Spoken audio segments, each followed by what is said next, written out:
Assalomu alaykum. Kesmasdan kesishni o'rganamiz, ya'ni kesilgan daraxtni tahlil qilamiz. 10 yoshdagi daraxt atrofida, ya'ni ikki yonboshida shaftoli ekilganligi bu tarafda qurib qolgan. Shu sababdan o'sish kam bo'lgan bo'lishi mumkin. Uchli suvchi payvanddak, Semerenka navi. Tepalar kesilgan, ya'ni mevaga qaytarilgan, mevali kurtakkacha. Yon shoxlar bu tepadagi asli noto'g'ri qo'yilgan hisob, tepa yirik shox qolib ketish xato hisoblanadi, lekin daraxtni nisbatan ko'proq kesilganligi sababli hosil yukini ko'proq qo'yish maqsadida u qo'yilgan. Kelasi yil olib tashlanish kerak. Yon shox idealniy, yaxshi yuk ko'taradi, bosimda.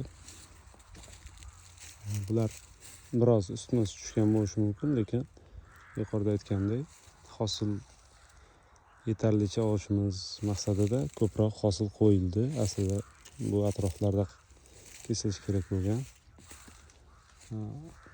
Ko'rinib turibdi, yon shoxlar yetarlicha, nisbatan uzunroq ham bo'lishi mumkin. Masalan bu. Lekin maqsadimiz hosilni olish. Qo'lda siyraklanadi, agar ortiqcha hosil bo'lsa egilib qolmaydi. Siyraklashimiz kerakda, ya'ni. Bu joyda shoxlar biroz ko'p.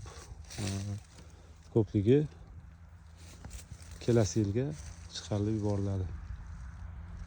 Bosqich.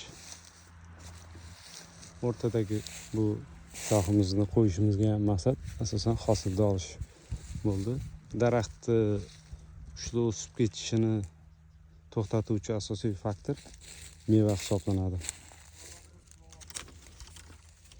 Bu shoximizni bu joydan qaytarish kerak edi, asli qolib ketibdi. Shu ko'rinib turibdi, tepa qaytarilgan. Kichik shoxlarni bu kabi olinishi kerak asli, sababi bu kabilarga nisbatan unda meva sifatsiz hisoblanadi. Sifat nisbatan past bo'ladi.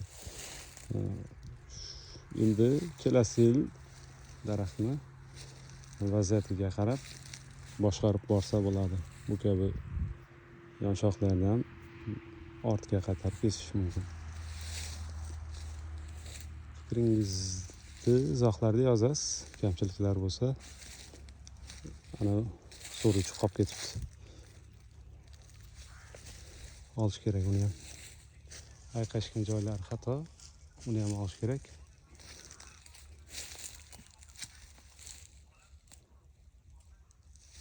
Eng katta xato shaftoli ekilganligi.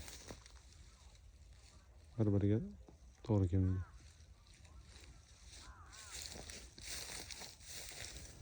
Bu daraxtda ham ko'ramiz. Hozir bu shoxi ko'p mevali shox sifatida qoldirilgan. Xato ham bo'lishi mumkin. Bu daraxtni hosilni ko'proq olish maqsadida qo'yilgan. Ko'proq olganimizda o'sish kamroq bo'ladi. Agar o'sishni boshqara olgandek bo'lsak, buni kelasi yil bu joydan olib tashlasak bo'ladi. Buni ham shu bu yoqni olib qolsa bo'ladi. Qancha liderni tepasidagi yirik shoxlar ko'p qolsa, pastga soya tashlashi oqibatida pastdagi mevali shoxlar, ya'ni mevali kurtaklar qurib, daraxt mevasi, ya'ni mevali kurtaklar tepaga qochib ketadi. Bu bizga iqtisodiy samaradorlikni pastlatishiga olib keladi, ya'ni terim xarajatlari ancha pastlaydi. Narvonga chiqib terilgan bilan oddiy pastda qo'l yetgancha joyda terish, terimni tan narxi bizda hozir hisob-kitoblar bo'yicha 100 so'm farq qilyapti. 10 tonnada, shunda 1 million bo'ladi. 30 tonnalik bog'da 3 million bo'ladi.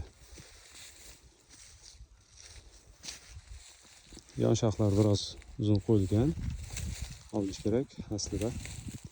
Ustma ust turibdi. Ustma ust tursa ham hosil uchun qoldirilyapti. Bu joyda biroz ko'p shoxlar. O'rtada qolib ketgan shox bor. Bu ham maqsadli qo'yilgan. Bitta kamchilik bu. Bu joylardan qaytarilish kerak edi. Sababi suruvchi bu yog'iga o'sib ketish ehtimoli bor. Bu joydan qaytarsak, bu yoqli kurtaklar yechish ehtimoli katta bo'ladi.